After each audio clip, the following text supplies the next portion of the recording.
Yes, hello and welcome to a Celtic World YouTube channel and podcast made by Celtic fans all over the world for Celtic fans all over this great big world. And all over this world, there are Celtic fans rejoicing in our unlikely victory in the Cup yesterday. And here to go through it all with me are Stephen in Australia. What up, Steve-O? Yep, hi Gav, hi Lewis, hi everyone in the comments out there in the Celtic world. Yep, happy days today. If unexpected, it was certainly a very welcome result, and looking forward to picking the bones out it tonight.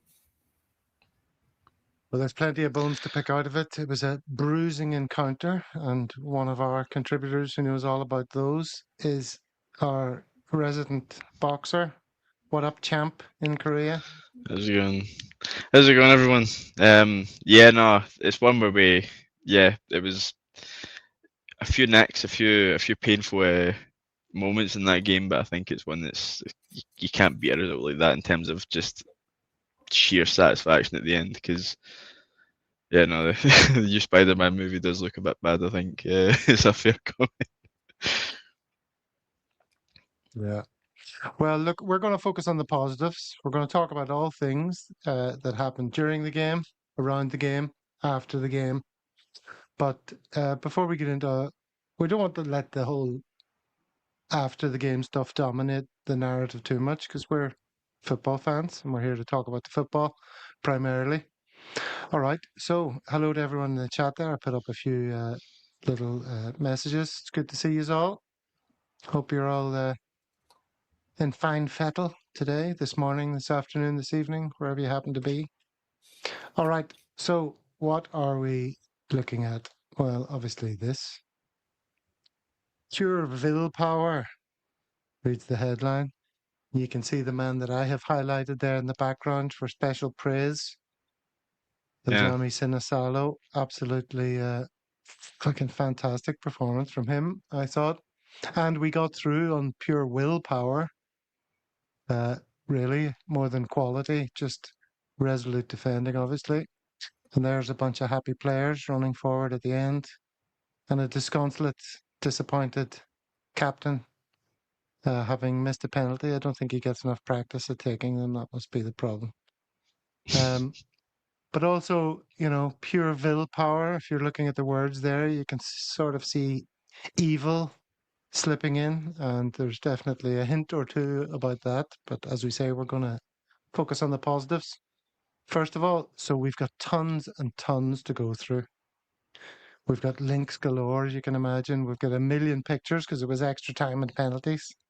So I don't think we can spend too much time on general blether. Let's just get into it. Yeah. And well, let's start with these sort of positive around the game images, shall we? With this one, for example, a bunch of our players are in the broom loan. I'm sure you saw a variety of these pictures. Stephen, what did you think of this? Yeah, no, it's good to see the players mingling with the fans. I think it's quite common in the Broomloan. Certainly when we used to get the Broomloan stand in a regular occurrence, and there was always a few players in there. And yeah, I think it's better than them sitting in the middle of the director's box, right in the middle of all the Huns over in the main stand. So I think it's just basically a security issue in the place where they'll be the safest. I mean, there's not many safe places for Celtic players and officials inside Ibrox these days, but the Broomloan stand is obviously one of the few. So nice to see them there. I hope they weren't jumping up and down too much because we need a few of them back pretty soon. The injured boys. Yeah. Who do we see here? We've got Osmond, Callum Osmond, AJ, the Bricky is there. Yeah, the and that's Bricky's CCV, there. I think. CCV is definitely there. Welsh is there. Stephen Welsh, yeah. Yeah. Anybody else? Is that it? Is that Engels? That's possibly Engels. Yeah, I think Engels was there as well. Yep. And then Joe Hart was sort of somewhere else on his own or with mates or something. Who else did we see? Stilian Petrov apparently was there also. And completing the old boy network, Tosh McKinley. What do you think of seeing all those faces, Lewis? Not a bit of crack. It's class. It's one where it's like, I think especially for players that maybe didn't grow up as like a Celtic fan. Obviously, the Celtic fans are there because they want to be there as fans as well, right? It's like you grew up watching Celtic and then you're in playing for Celtic. But I think it's like a great experience for the guys that maybe didn't grow up with it as well to say, no, get in amongst the fans, see what it's about, like in that environment, see how much it means to the players, because I think that might inspire them when it comes to their work ethic going into the week, going into training, knowing that next week they need to put in a performance to make that atmosphere again, because that's what it's about. That's what football's always been about. It's about the fans. So to have them experience it sort of right in amongst it, I think is always a good thing. I think I'm going to change around the order we're going to do things, because I was going to jump to the post-match scenes, but I think I'd rather talk about the game first. But there is one sort of little clip that I saw on Facebook from before the game that was sort of maybe the shape of things to come. Don't know if you saw this footage of Celtic fans seemingly just charging the gates, entering the ground illegally. Is that what that looks like to you, Stephen? What do you make of that? Yeah, it looks like it. Yeah, but I mean, I don't know. It's not exactly the crime of the century, is it? I mean, there's always going to be ticketless fans trying to get into the game. It's a tale as old as time. And if half a dozen of them have managed to blag their way in that way, then I mean, come on. I mean, is this being presented as the big bad Celtic fans who caused all the trouble? If it is, then you can't really be serious about that. So, like most things that happened yesterday, no, it shouldn't happen. But it's the biggest match of the season for a lot of people. It's the one time we get the full Broomlid stand in the past almost a decade, and yeah, people are just desperate to see the game. So a few people have jumped in, have managed to get in without a ticket. I hardly think they've stormed the door. They've just sort of noticed an open door and ran through it. I mean, it's not as if they barged through 10 rows of stewards and police to get in the door. They just saw an opportunity and took it. And I mean, let's face it, we've all sneaked into a game at one time or another, or maybe it's just me. It's just you. Law-abiding citizens like Lewis and myself would never do such a thing. Right, Lewis? No crimes allowed. That's why they're illegal. Okay, were there any crimes in the starting lineup, Lewis? A lot of them. One or two perplexing things. Go ahead. A lot of them. I mean, it's one of those ones where it's like the players I think I expected to be the sort of the strong, fast sort of the ones that were more stable, sort of holding the team together, were the ones that I think actually were a little bit of a letdown in the game. But yeah, no, losing. I think Martin O'Neill had mentioned that he'd held back McGregor and Tierney because he wanted to make sure they were in good shape going into the league. But yeah, losing McGregor in a fixture like that is never going to be easy, regardless of we think his performances this season. Because I know he's not been, at his heights, so to say. But it's still the captain, and to have Scales as your primary captain's it's a big difference. So that one took me by surprise. And also shoehorning the three central defenders in there, putting Scales out on the left as captain, Stephen. That was from left field, wasn't it, that decision? Well, that was the one that caught the eye, wasn't it? Having him at left back in front of Sirachi, even though, even given the fact that Tierney was injured, you would have thought Sirachi would have just swapped straight in there. But I think, looking back at the match, and not to jump ahead a bit, I think it was the right decision. O'Neill obviously thought we were lacking physicality at the back, which we were, and get dominated from set pieces a lot. And having Scales there is an extra bit of physical presence when defending balls into the box. And I think that made a difference to us yesterday, because for all they had a lot of possession, for all they threw a lot into our box, very little came of it, and mostly the central defenders dealt with everything. And I was quite happy to see that. And I think Gav, I'm not Scales' biggest fan, but I thought he was immense. It's certainly a defensive sense, and he just never gave up on his mission there, is to provide physicality on that left hand side. He had a few different guys running at him during the course of the game. I think he started with Skov Olsen, and then later on it was Gassama or Gathama, as Alan Hutton calls him, rather hilariously, not to take the fun out of people with afflictions. But he stood up to all of them, and he used the experience, and he pulled us through. At the end of the day, it was a real captain's performance from him. So big up to Scalesy. Big up to Martinoneill for taking that decision, then, I suppose, also. All right, then, let's get on with the game. Like I say, we've got millions of picks, Lewis, to go through. So, you know how to throw your hands in the air, Lewis. What was Trusty doing, putting his arm out so far away from his body for this penalty shot? I think he's defending a left hook, if you ask me. Yeah. But yeah, no, it's that's one. It's like the fact that we're trying to call for a penalty for that's ridiculous. I think his right arm there it's probably as close to his body as he could physically make it, given what he's doing. There's absolutely no reason for that to even have been addressed or given any attention, even in this. It didn't even. It's one of those ones, like, sometimes it deflects a weird way, and you can think, oh, did it hit his hand? I don't even feel like it did. I feel like it deflected as if it just hit off him, which it did. So I'm not really sure why there was even any attention brought to it.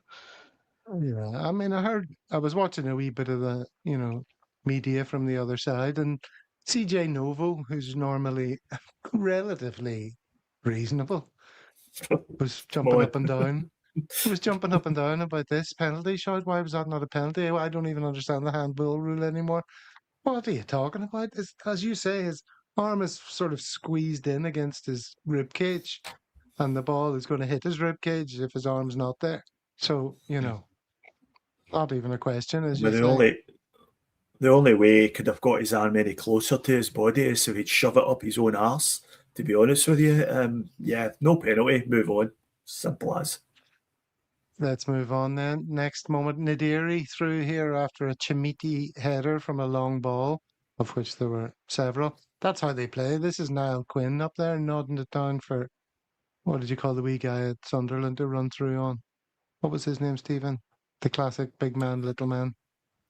Oh, yeah. No, I can't remember now. Okay, but the anyway, name escapes me, but we get the point. Somebody in the comments,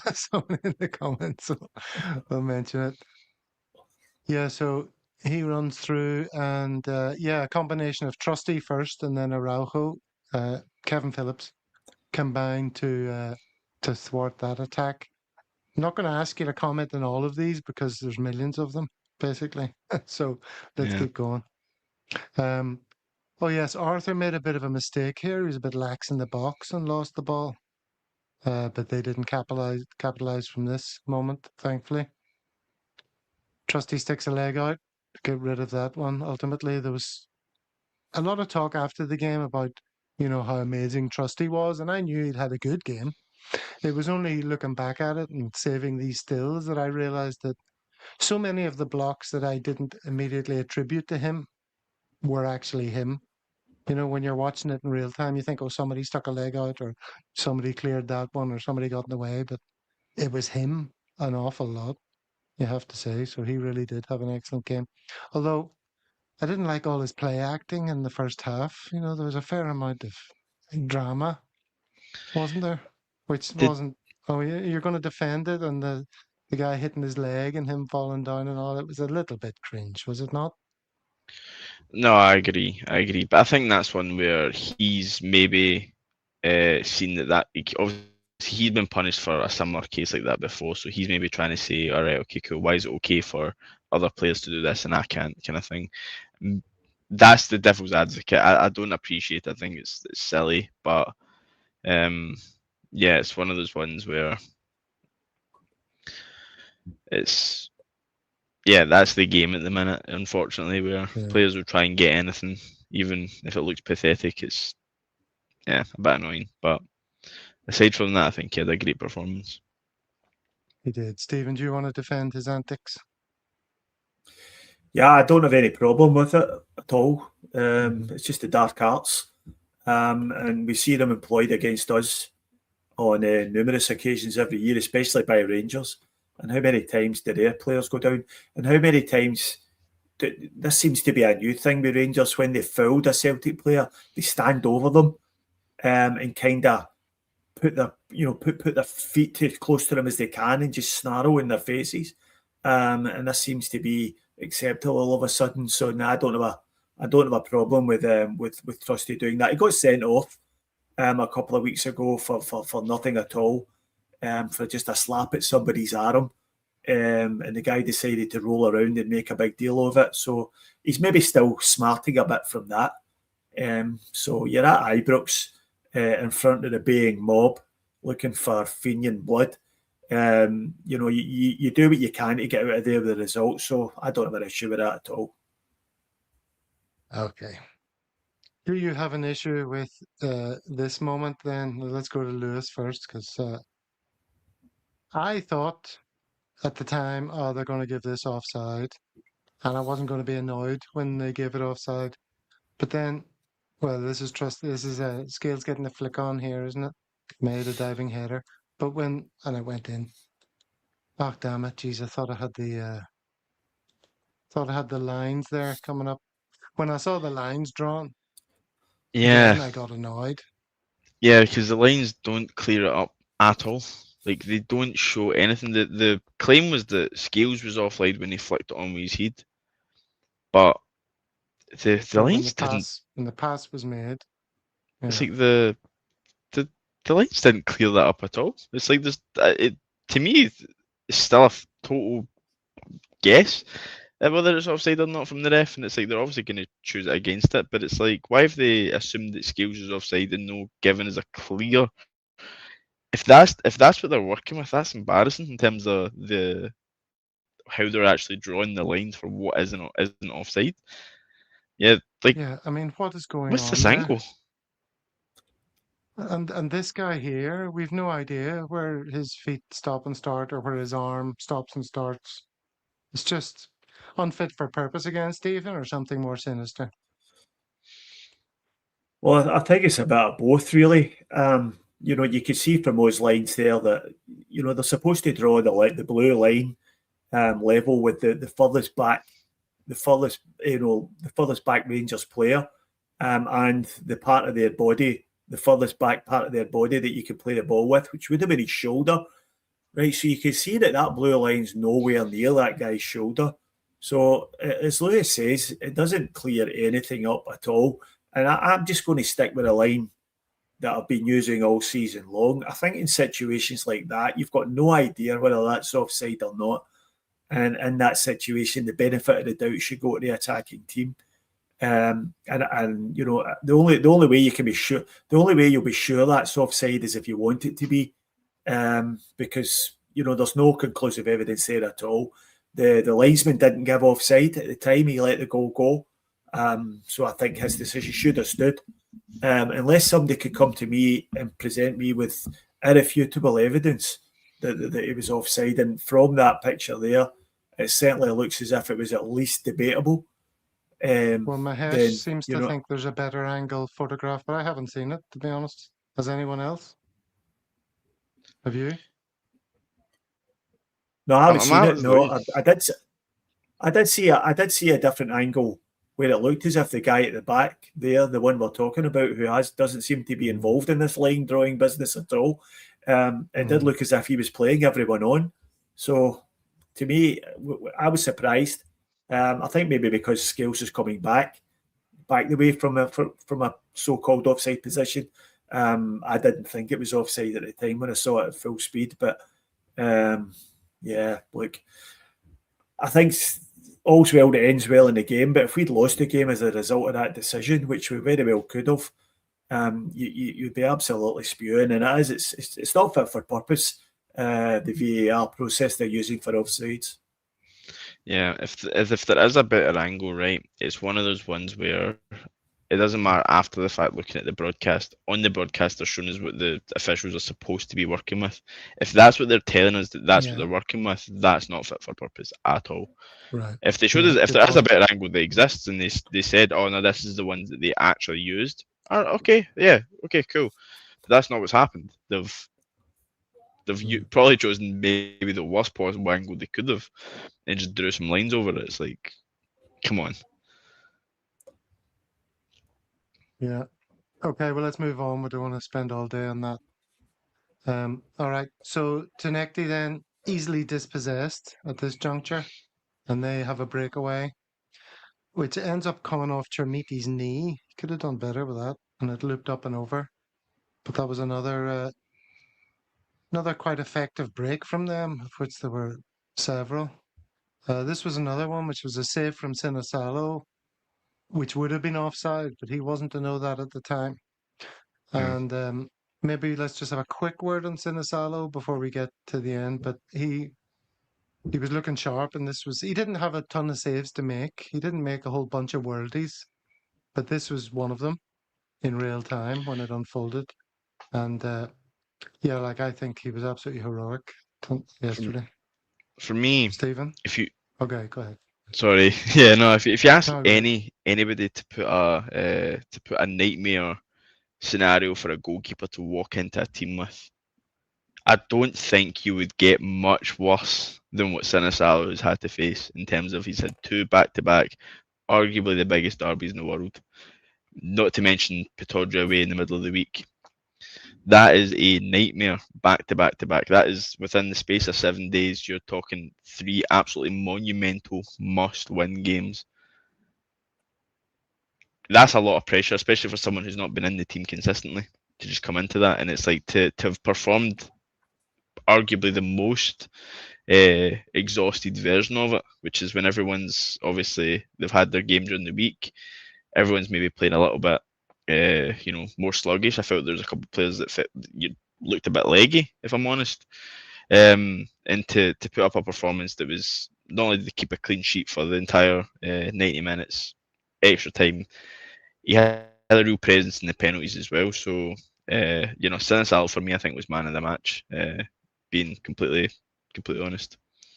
And any doubts about his mentality, whether he's, ready within himself to take the step up, I think have been well and truly dispelled. He wants it more than anything. You can see it all over his face, Stephen. He's bang up for it, isn't he? Yeah, he's desperate to keep a hold of the jersey, and I think it would be a brave man to predict that he won't play every game between now and the end of the season, being fit dependent, of course. But he was really good, and I think you can just see the difference with his reaction time. We've spoke a bit about watching the decline in Kasper Schmeichel's reaction time over the past 12 to 18 months, but it was just so noticeable that Sinisalo's reaction time is a lot quicker than Schmeichel's. And he also came out and took a couple of crosses through a forest of bodies and was very, very competent at that. And again, that's something Schmeichel just hasn't been doing. And if you're a brand new central defensive pairing, and let's not forget that he was playing in front of yet another brand new central defensive pairing, then if you're seeing your goalkeeper coming out for crosses and just grabbing everything, then it makes you a lot more confident. And I think as the game went on, the central defence and the whole defence, as it happens, just got more and more confident in Sinisalo's presence behind them, and it helped everyone. And it contributed to what at the end of the day was a really good defensive performance as a unit. Okay, let's move it on. This is into the second half now, the first action of the second half of ordinary time. Nygren down the line and plays a ball into, well, for Maida to run onto. But the danger was kind of snuffed out by the defender coming across, and Maida went to ground, so didn't even turn into a half chance, unfortunately. Here's Trusty doing the kind of things that have made everyone talk about him in such glowing terms He intercepts the ball from Moore here, slides in to stop that going forward, and then picks himself up and throws himself again in front of Moore as he's closing in on goal. So people were loving that. Scrambly moment from a corner here. Tenecti managed to get rid of this. This was a bit scary, could have gone anywhere. And then the substitutions. All right, Lewis, let's talk about the substitutions. What did you make of these three? I don't know. Oxlade Chamberlain, I definitely understand that one. I was a little bit disappointed by McGowan. I felt like I don't know what he wasn't. I know how good he can be, and I feel like he wasn't that. He was just a little bit of a. He was just there. I never felt like he really imposed himself on the game, which if you're playing in the midfield for Celtic, you kind of need to.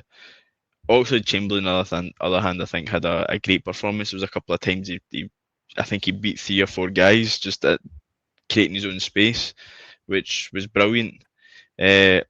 Arthur for Murray, that's one I think that's maybe just a fitness thing. Murray's maybe played more overall, so that one makes sense. But yeah, for me, the Oxlade Chamberlain one was probably the best substitution in terms of like strategic change to the team because I think McGowan was a little bit lackluster.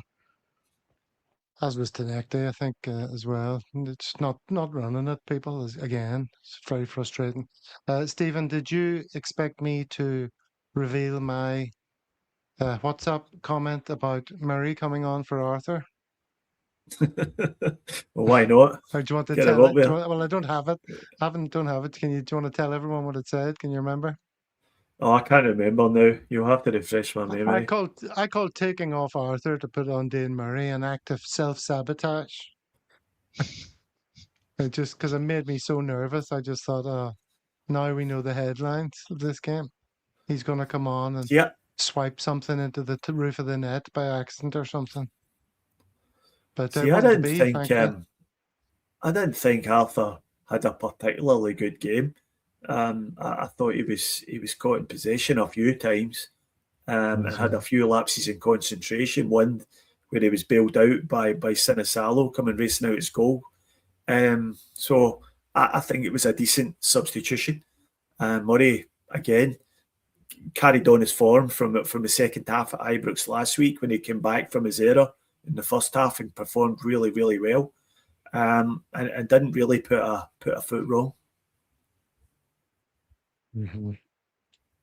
All right, so those were the substitutions at that stage of the game. Okay, let's move on. What happened next? Yang gets fouled here, body checked as he released the ball to Negrin, who did a Negrin and was out muscled in this very dangerous area, which led to an opportunity, which was thankfully snuffed out by none other than Trusty. Now, that was a bit of a microcosm of the game, decisions not going our way. Negrin being a midfielder who's easily knocked off the ball, and then Trusty blocking the shot. Lewis, in that one movement, there were several things that you could expand upon. Yeah, no, I think it was quite a frustrating one. I feel like the ref didn't really have control of the game at all in terms of like they would foul off the ball all the time and nothing would happen with it. But the thing that really frustrates it spreads players too thin. That's what happens if a player goes down, then another player has to cover. So it kind of created a situation where it was like it had to be last ditch every time, and that gives you a heart attack.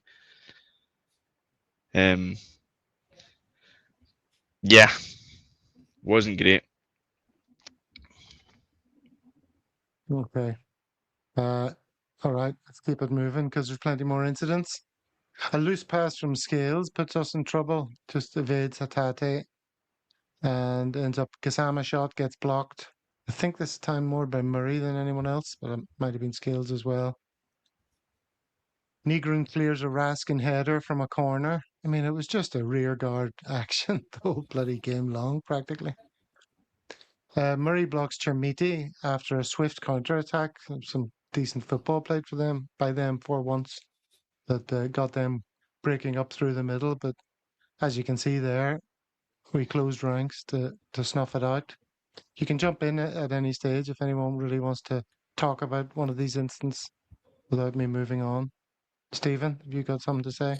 Yeah, this was a great piece of defending by Dane Murray, and I think he actually hurt himself in the process. But this sort of summed up for me. If you look at the amount of body we've got round the ball as well, and that really sums up for me the second half and extra time. If we're being honest, it was a rearguard action, but not because they were really good, but just because of the circumstances of the game. It was our fourth game in 10 days.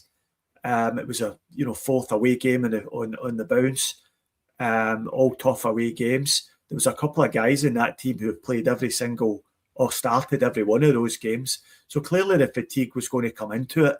And I think that's what happened. I think a lot of these substitutions were as a result of fatigue. And I think it just even gives even more credit to the guys who produced those heroics at the back. And Rangers had a full week to prepare for that, a clear midweek. They've got a full squad, no injuries to speak of, and still couldn't beat us. So that I think that's just sort of be really demoralising for them, and it should give our squad a real shot in the arm because in terms of determination and just sheer will and desire to get in front of the ball and block the shots, we were truly outstanding. I'm not sure when Mvuka came on, but we have to touch on him because the term competition winner is thrown around quite a lot, but he doesn't even look like someone who's capable of winning a competition. I mean, he was hopeless. Like I train under 13s in Malaysia, and they're not very good. Most of them just can't do what they want to do with the football, can't kick it in the direction that they desire to.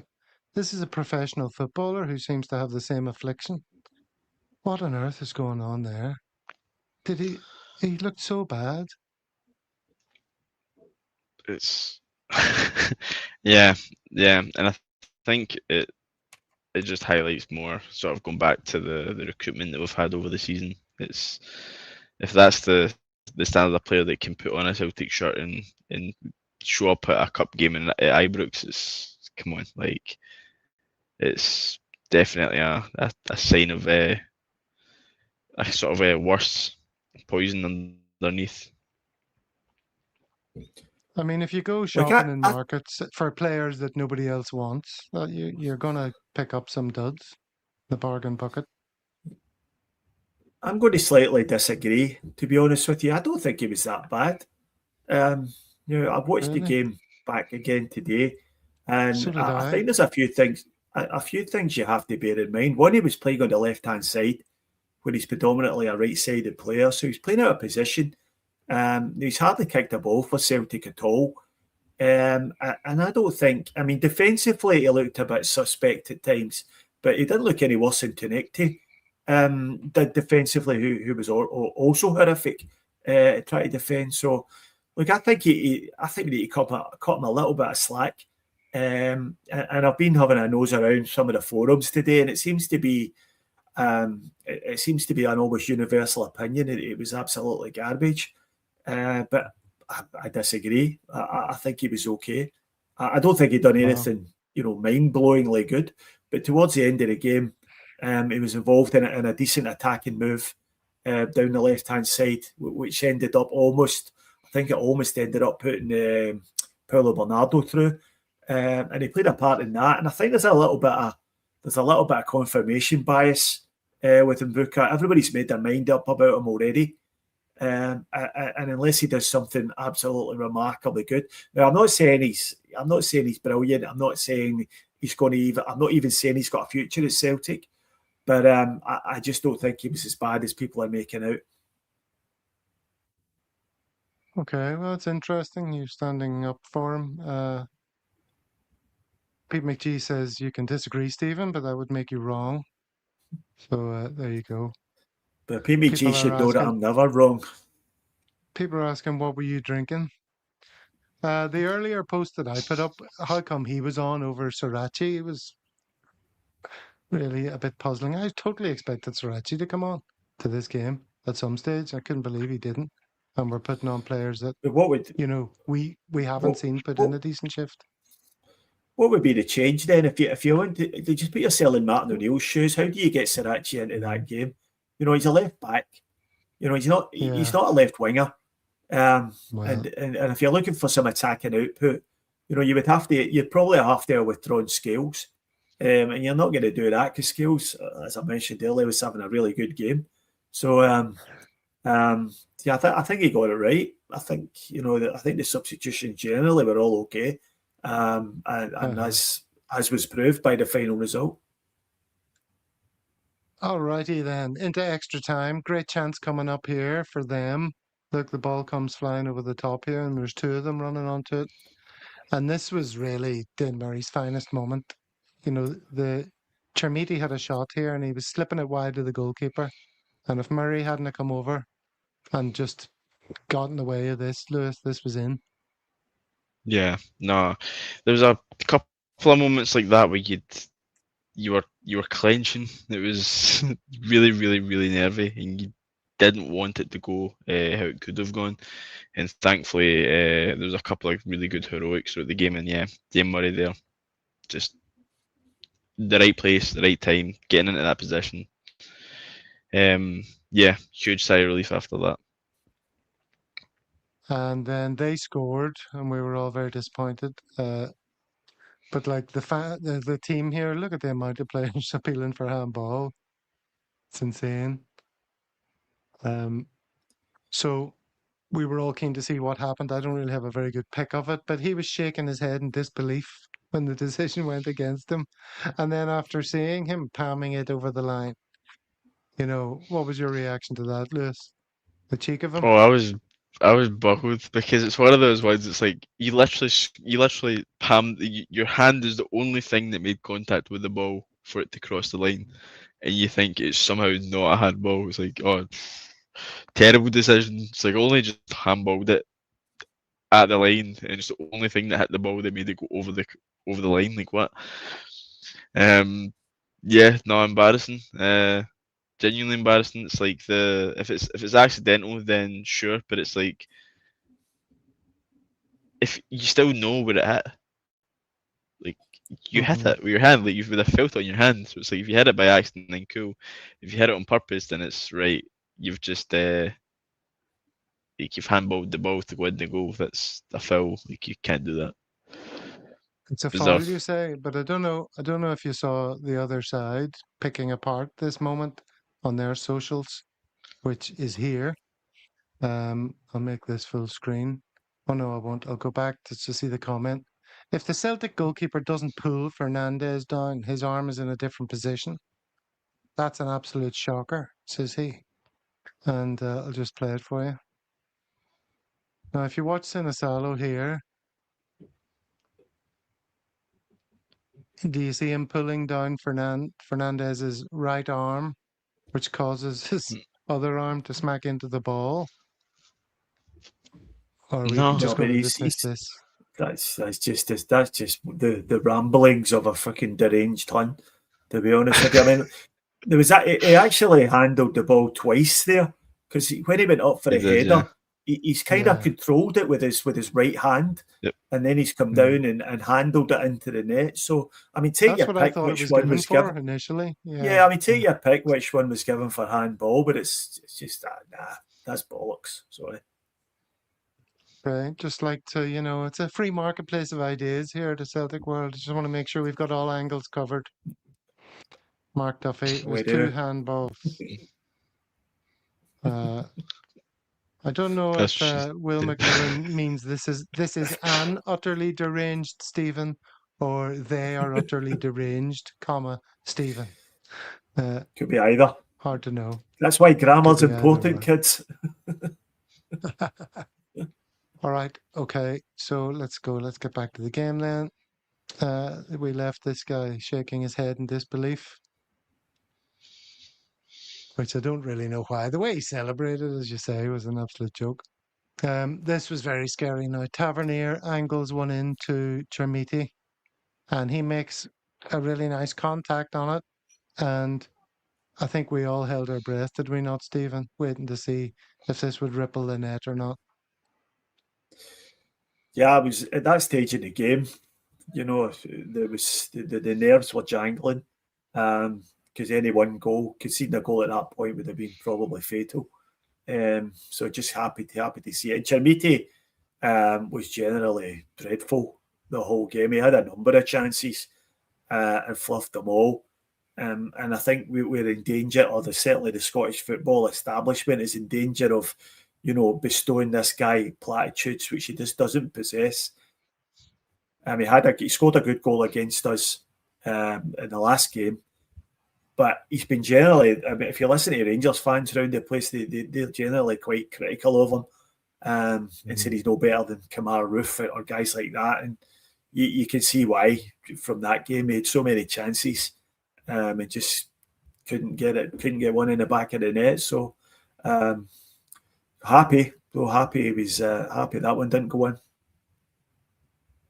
Jamesy Forrest then breaks through, but the cross is cleared. And that was the end of the game then. We didn't get the throw in. So yeah, I I forgot think about this is that. for the 90. Isn't this this must be for the 90 minutes? Now look, if you were to see these stats, right, and not know the score, like 60% possession, 24 shots for them compared to 1 for us, 6 on target compared to 1 for us. Big chances missed, 4 for them, none for us. I suppose that would be the giveaway. But yeah, some of those stats do look like it was a very one-sided affair, and you can't really argue that we were blunt, Lewis. It was a rearguard action. We had very little of an attacking threat. We were shite.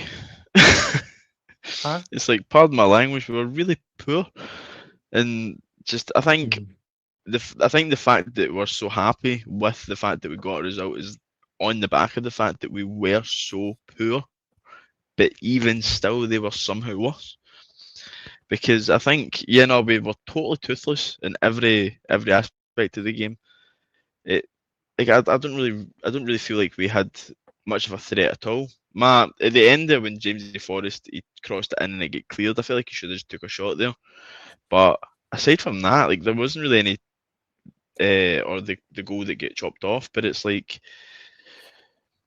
it was really poor. Like just I think even the players that are normally really good, like I think everyone's been saying Arajo's praises, but I felt like he was quite leggy, especially going into the extra time.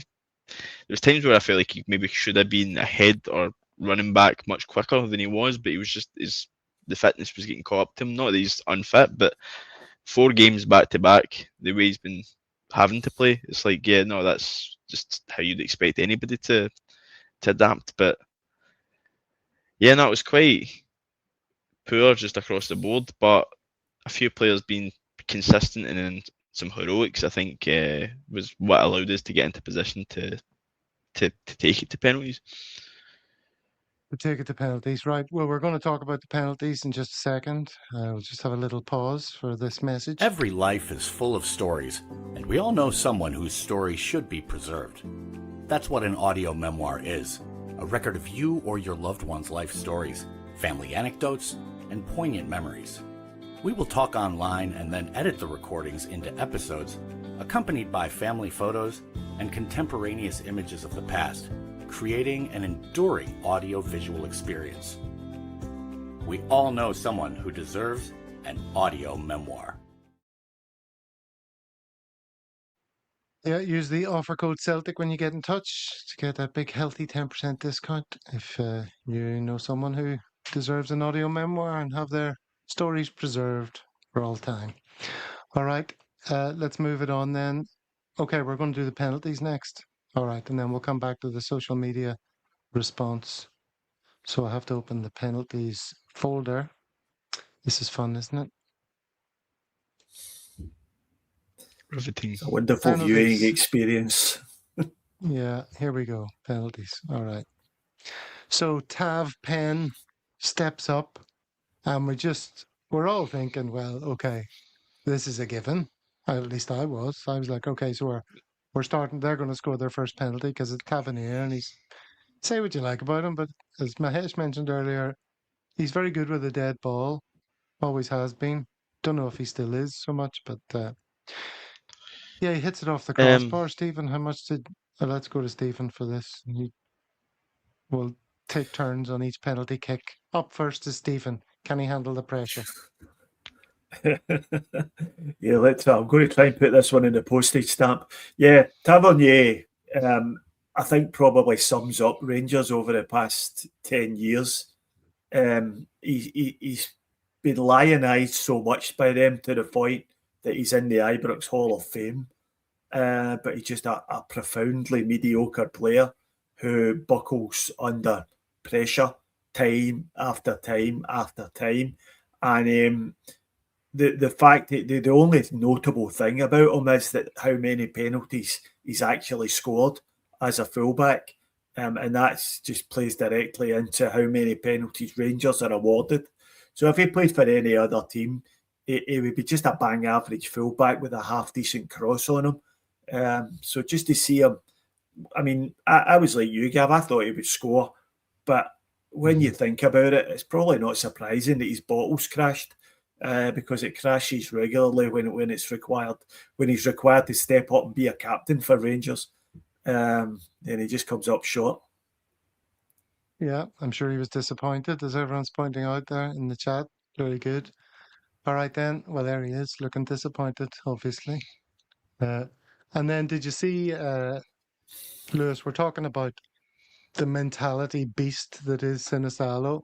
Runs and grabs the ball off Butland, so he's given the ball to Oxlade-Chamberlain because he doesn't want anyone getting in his head and all that. That was sort of entertaining to see, wasn't it? Yeah, no, I think Sinisalo was the mentality really showed in the penalty shootout where he's like, nah, I'm here. I'm a presence, because even he did get really close on a couple, but like for the fact he was willing to get his presence, he was quite. You could see him being really loud and making a big sort of almost like a song and dance about it. But it's like that's just to say, no, this is my goal. This is my. I'm here. You have to get by me, making it an actual competition rather than. I think. I mean, statistically, I think goal penalties are one of the worst things for a goalkeeper. It's like it's pretty much down to the penalty taker having a poor show. But Sinisalo, I think, really made it a competition of sort of wits, really, and that I think played into it a lot. Stephen, can you explain this comment from Mahesh, being in Australia? Sinisalo's antics worthy of Andrew Redmayne's antics? Yeah, Andrew Redmayne was a goalkeeper for the Socceroos, and he won a very famous penalty shootout he made some saves in a very famous penalty shootout to send Australia to a World Cup. And I think what Mahesh is alluding to here is that the latest memo from FIFA is that goalkeepers are not supposed to move around on the line the way that Sinisalo was doing. I wasn't aware of that, to be honest with you, so that's news to me, if that's true.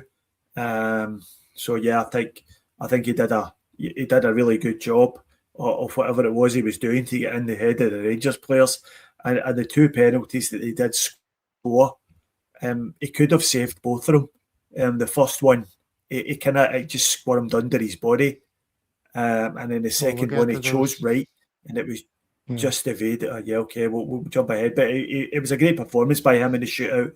And the one, the one that got put over the bar, it was obviously his presence that made the guy think twice. Well, here's Oxlade-Chamberlain's down the head diddle. This is one of the ones that you're alluding to, which kind of just went under his body. It was just slightly too close to him, and he just sort of went into the gap there as he was falling, unfortunately. And then hands up, who didn't swear at the telly when they saw this image? I was stunned.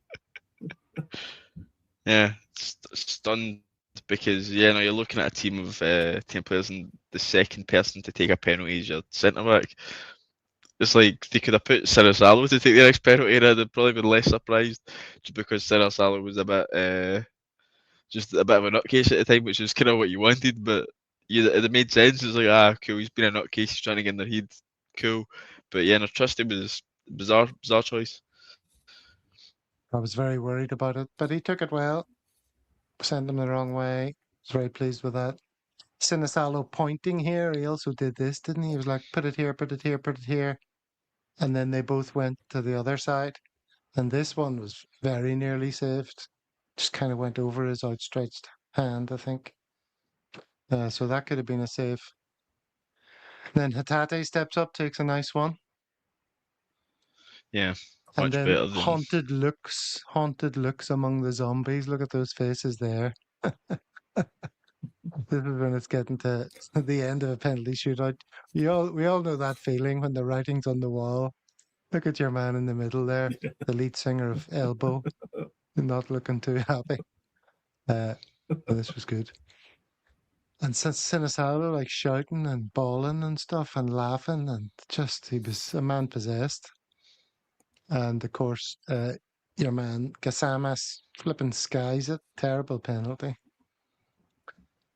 And the fans were loving that. I bet that was what the atmosphere was in living rooms around the world of a certain persuasion. There's the fans, look at the excitement, just thinking one more penalty to win it. Oh, look at the score up here. That's what you love to see in a penalty shootout, things like that. And then Tranchara, of all people, steps up to take it and just slides it coolly into the corner. And cue delirium in the Stephen McCutcheon household, right? Up, jumping about, embracing each other, Well, you and your son bouncing around the living room. well, not so much in the wee small hours of the morning. I was trying not to wake anybody else up. So, yeah, great stuff. I mean, we don't have a magnificent record in penalty shootouts. You know, when you look back at Hatate's penalty from the last game against Rangers, you know, why couldn't he have done what he'd done there in that game? It could have saved us all a few heart palpitations before the ball finally went in the net. But every penalty was good. Every penalty was right. Was very well taken. And you know, they just bottled it. When they needed it the most, they didn't have it, and their mentality has to be questioned because you know this has happened before, and it will continue to happen again. So it was just so good to see, and down at their end, in front of their fans, and Big Vanchara just making a beeline straight over to their fans after the game, and just after he scored the penalty and giving it to them tight. It was just brilliant. All right, let's run through some the social media stuff. As other people have pointed out, like we almost had an entire team of first choice players missing. No Calmac, KT, CCV, AJ, Engels, Jota, Osmond. And yet they still can't play us. I mean, they still can't beat us. Absolutely unbelievable, really. So we're going to have to move on, I suppose, to the uglier scenes at some stage. Okay, well, let's use this post to stimulate the conversation. See to what extent we go along with Boy in Red here saying, "Don't let anyone tell you this was both sides. Celtic fans went on to celebrate. The Rangers fans went on for a scrap." That's one version of the story. Is that one that you fully threw your weight behind, Stephen? Absolutely. That was patently what happened. Now, don't get me wrong. We understand that you shouldn't be invading the pitch at any point in a game. But sometimes exuberance gets the better of you, and you end up on the pitch. And that's all it was. All it was guys running around trying to get selfies with players. There was even a shot of a young girl trying to get a selfie with Vanchara. And, you know, it was just that. It was just people celebrating, you know, having a good time. And then all of a sudden, a sinister mob of masked, black-shirted fans in a very organised fashion appear from the other end. And they certainly weren't looking to celebrate. They certainly weren't to take selfies with anyone. They were looking to assault police stewards, Celtic staff, Celtic players, and ultimately Celtic fans. And unless you can draw a distinction between these two events, I mean, I'm quite happy for Celtic to get punished for the fans invading the park. Right, we understand that's not great, but you can't compare that to what the Rangers fans did or what particularly the Union Bears did, in an organised way. So they came on the pitch looking for a fight. They came on looking to cause trouble, and they came on to get stuck in about anybody of a Celtic persuasion. And once again, for the umpteenth time in the last few years, a Celtic staff member has been assaulted at Ibrox by their fans. So this needs to be called out. We need the club to call it out, because quite simply, Celtic players and coaches are just not safe at Ibrox. That much is absolutely obvious.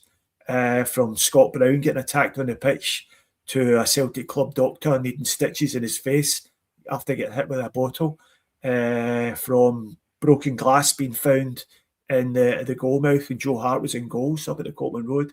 You know, it's a list of offences against Rangers that grows and grows and grows. And, you know, I'm pretty sure that the media and the Scottish football authorities will try and both sides this, and try and make it a bit of one, bit of the other. But it certainly isn't. And this is where you're looking for leadership from Celtic to make everyone aware that these are two very different sets of circumstances that led to the fans being on the pitch. And when you're talking about the Union Bears, well, let's not forget that they actually are working very closely with Rangers as a club at the moment. You can see that by the elaborate tifo displays they're having. They've got some sort of pulley system set up there in the Copland Road to help them hoist their tifos up. So clearly they are working in cooperation with the club, and that makes Rangers complicit in what they're doing. And they're on the pitch there. There was some of them running around with the Daniel Day-Lewis character from Gangs of New York on front of sweatshirts, blatant sectarianism, and that's going to be that's associated with Rangers as a club now. So you can't both sides this. You need to take one and deal with it. Deal with Celtic for invading the pitch, fine, we'll take that in the nose and we'll take a fine. But you really should be looking at, if all things being equal, you should be looking at stand closures at Ibrox now, and fans being locked out of their games because, you know, away teams, particularly Celtic, players and staff just aren't safe. And if nobody takes real action on this, and I've said this before, it's only a matter of time before someone gets seriously hurt or even killed by a Rangers fan at Ibrox. There's no way that nuance is going to emerge, though. The TalkSport commentary there that people are talking about, there was a guy, I don't know if you heard that, but he's recounting what he's saying, and he keeps blaming the ultras from both sides. It's the ultra Celtic fans that stormed the pitch, who damaged all the advertising hoardings, etc. But was there any indication that the Celtic pitch invasion was like an organised thing, or was it just a bunch of, you know, kids and you know, exuberant fans jumping up and down and being happy? Was there any organisation to it at all? Because my feed cut out at the time as soon as it started, so I didn't actually see it unfolding. Nothing you could tell. It did genuinely look like teenagers at best. You're talking people in their, you know, 15 to 20 max. You know, a couple of them getting on the pitches. Yeah, as Stephen had mentioned earlier, there was like maybe a teenage girl, maybe around 16 or something, that took a picture with Svanzara, and it's like you're comparing that to guys who I think they'd even tried to throw flares into the Celtic crowd. Flares or pyrotechnics, which are dangerous, genuinely dangerous. There's a reason why in places like Norway where they do support safe pyrotechnics, it's like there's a specific protocol and licensing required to go through that route where they do support it. But to have that lobbed at you as a weapon, that's why it's illegal. And the fact is that now that tarnishes the ability for other fans who are willing to go through the processes, who want to try and make great fan experiences. It makes it difficult for everyone because they are just violent thugs. It's as simple as that. The ultras with Rangers were violent and they acted accordingly. Lewis, what top are you wearing? And let's tie that into some events on the pitch. I'm wearing after the game. a rehash of the 1986 Mexico World Cup uniform. Okay, and of course, Julian Araujo. There was an incident there with like a fan swinging a kick at him. Look at this wee bugger there trying to kick Araujo on the pitch. Aye. So yeah, that happened, and then there are more incidents. But anyway, you're a sort of you've got a kindred spirit with the Mexicanos.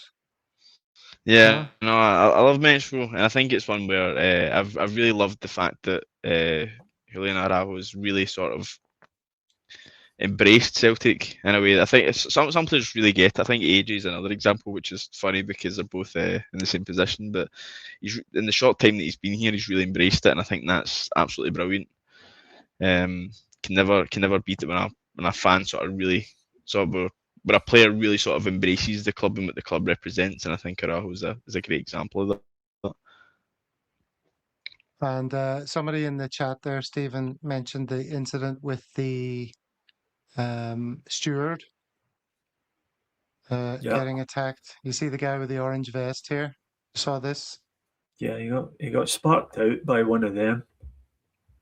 Yeah, I mean, there's still. Just go back a bit there. You quoted the guy from TalkSport. Now, the guy from TalkSport is David Tanner, right? So David Tanner's one of the most notorious Huns in the Scottish media. So you would expect him to say that, and you know, you expect as a whole the media will try and make it one side as bad as the other, right? And you're right, Gav. You know, the nuance will escape them. But this is where you're looking for leadership from Celtic to make sure that message gets out there. But sadly for me, I mean, I don't know about you guys, but I don't have any confidence that the Celtic board are going to stand up for the fans in this. In fact, I have a feeling that they're going to use these sort of scenes to extend the ban of the Green Brigade. And if they do that, it's an absolute disgrace because they need to be advocating for the Celtic fans here. Yeah, but you're absolutely right. I mean, they want an opportunity to point to the Green Brigade and say, "We see, you're giving us grief." There wasn't. I mean, you were asking earlier whether it was organised. It wasn't. It wasn't the Green Brigade. It wasn't the boys. It was just a random assortment of Celtic fans who spilled onto the pitch at the end of a brilliant victory at the home of your fiercest rivals. There's nothing more sinister in it than that. What happened from the other end was an entirely more sinister turn of events, and that's where people should be focusing. Yeah, and the thing as well is like none of the fans at our end that spilled onto the pitch were wearing masks and intimidating the opposition. They were just there celebrating. So it's like if that's the barrier, the entering the pitch is, the sort of the barrier for where that's unacceptable behaviour at a fan event. Okay, cool. We know the faces of the people who've invaded the pitch from our end. Maybe they receive a couple game suspension, but the opposition put on masks and collectively organised onto the pitch in a mass. So the solution should be that they should all be banned collectively from that stand entirely. Anyone that represents the Union Bears should be banned from at least for the end of the season. The fact that they're still allowed in the pitch and there's nothing of any sort of sanction coming up so far, it's like, I know we're only Monday, but it's like there should be some form of organised sanction against that type of behaviour because that is what it is. It's thuggish. It's violent. Yeah. Yes, well, we'll have to wait and see what the fallout is. But look, let's just remember, we beat Rangers at Ibrox on penalties in the cup and put them out at the quarter-final stage. So happy days. A reserve team beat them in the quarter-finals in the cup at Ibrox. Players and fans are crying like babies. I think it's fair to say. There's one of them being carried out the stadium in the appropriate. What happened to him? What happened to him in the tunnel? He looked as if he had some sort of seizure. Did you see him? The guy was like, Cam doing, patting his wee chest and all. Oh, that was shocking. What a state of affairs. Anyway, yeah, so you've got to say, those last few fixtures have been incredible. The results that we've had to, Stuttgart, the first Rangers game, this one. There was 4 games in 10 days, and we've come out smelling of roses overall, really, you have to say. Yeah. It's been... I don't think anybody's is satisfied with the quality that we've shown this season. But I think that on the flip side, it's like the sort of harking back to the Lennon season where we lost the 10 in a row season. There was the sort of attitude that's like the fans were responsible from the board, and then the kind of there was some sort of attitude towards the players as well, where some of the players just couldn't be arsed. But I don't think we can say that this season, which is great. It's like it's not the ideal situation. I don't think any is one, but the fact that the players do look like they want to be there, they want to represent the club, and the fact that that's fundamentally what has been pushing us to get these results, I think is massive, and I think that is the difference maker, and that could be what sort of gets us over the line in the end, is the fact that the players do want to be there and they're fighting for their spots. Mm-hmm. And I think one of the big concerns about this season, like the COVID season, was, we have a lot of loan signings there.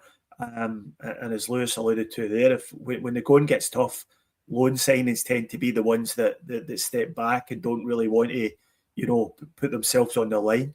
And I think the fact that some of our loan signings, particularly guys like Julian Araujo, who've really bought into the Celtic culture, and I think that a lot of almost all of the credit for that's down to Martin O'Neill. And Martin O'Neill, I don't think you can overstate how much of a job he's done on the Celtic team. Lewis is absolutely correct. We really are lacking in quality, particularly up front. But, they're dragging us through games and they're dragging us to points. They've dragged us to the semi-final of the Scottish Cup. And who's to say they can't drag us all the way to a League and Cup double? And if they do, then, build the statue of Martin O'Neill right in the front and centre in the car park straight away, the day after the cup final. Yeah, like I said before the chat, I was thinking of putting on the thumbnail of this show, the double's still on, just for a laugh, because, technically it is. Stranger things have happened. What happened to Tranchara's shirt? He had blood in his shirt, didn't he? I think that's from him getting involved in the physio attack, trying to wrestle them apart or whatever. And he got spattered, I think, by somebody else's blood. Is that your take on it as well? Anyone disagree? Yeah, I think that's right. I think the guy that tried to attack the physio ended up with a bit of bleeding. I think he took a cut because I think the Celtic physio certainly gave a decent account of himself, if you know what I mean. Oh, so yeah. I think it was probably your man's blood. So I'd probably be throwing that jersey in the bin and getting it medically incinerated if I was the big man. Oh no, you get that one framed. That's what I was thinking. Totally frame that. Definitely. All right. Just one other subject then to talk about. As you're both boys from the area, did you see this? It's totally unconnected to football, but part of Glasgow Central Station on fire. Apparently a vape shop, I've heard. And then part of it collapsed. Did you see this story, Stephen? Yeah, I saw it. My wife actually sent me this video just not long after the game. Very, very sad. A really nice old building, and a big part of the history of Glasgow. I think it's one of the last remaining buildings of that age that are still standing round about the city centre. And of course, they were concerned at one point that it was all going to spread right into Central Station itself, which is a lovely old building. And a cracking part of Glasgow history. So yeah, very, very, very sad night for all concerned there. It's in ruins now. Says just a cut in the Grand Central Hotel. Yeah, people are saying it started in a vape shop. Don't know if that's true. Yeah, I or was not. hoping that when I was home in July, that street, Union Street, which is the street that runs up beside the central station, there was loads of vape shops there. That was one thing that struck me. I always used to love that street because it had the old HMV record store on it, and a good few really nice shops. But it's all just vape shops now, so I'm not surprised it was a vape shop at the centre of that. All right. Well, look, we're way over time, an hour and 10 minutes in. We had a lot to get through. So I think we did a decent job of it. Definitely a night to remember. And we're getting back to the league, of course, now after that. But, we just keep getting these shots in the arm that you think they've got they could potentially build up into, a really strong end to the season. I'm starting to think. Am I being naive, Lewis? No, I hope the same. That's the thing. It's like the only thing that's saying that the only thing that's stopping me from committing to saying that is what's happening is the fact that I'm nervous and anxious that it's not going to happen. But it's like I would love for that to be the case, and I think that having that kind of optimism is definitely a refreshing change from what we've seen the entire season, because it has been a bit of a not very fun roller coaster, but to have it end in a bang that could be in our favour, I think everybody would appreciate. Absolutely. Well, I appreciate everyone in the chat for all of their contributions. As always, we always learn things from people in the chat because a lot of them are on the ground in a way that we aren't. Obviously, we're all a million miles away. So I hope everyone's still enjoying the fact that we were victorious somehow. It's hilarious that we won that game. I can't believe it. Still laughing all day long about it. So well done us. Well done the Celtic. And onwards and upwards in the league when we get back to action. So we look forward to chatting to you about that. Now, today is Monday. The next game isn't until the weekend. Is that right? Yeah, this is our first free weekend, first free midweek for many weeks. So I'm sure the team are looking forward to the rest, and it'll give us some time to reset and do a bit on the training ground. Yeah, absolutely. Definitely. Well, tragic news that the Blue Lagoon fish and chip shop is gone. I'm sure we can all take a moment to try and cope with that. Yeah. All right, lads. We'll be back then on Thursday to preview, obviously, the big game coming up against Motherwell, which could put us 2 points behind the Jambos, breathing right down their necks. And who's to say that's not going to happen and cause them, to be looking over their shoulders and getting a bit nervous and then dropping those amazing points that'll allow us to come through to glory. Hey? After the split, they've got to get past us, so it could be that game decides it, genuinely. So, yeah, no, they'll be looking, they'll be watching for sure. And yeah, it's a massive game next week for us. Well, hail champions, and we'll see you on the next show. Thanks, everyone, and take it easy, lads. Hail, folks.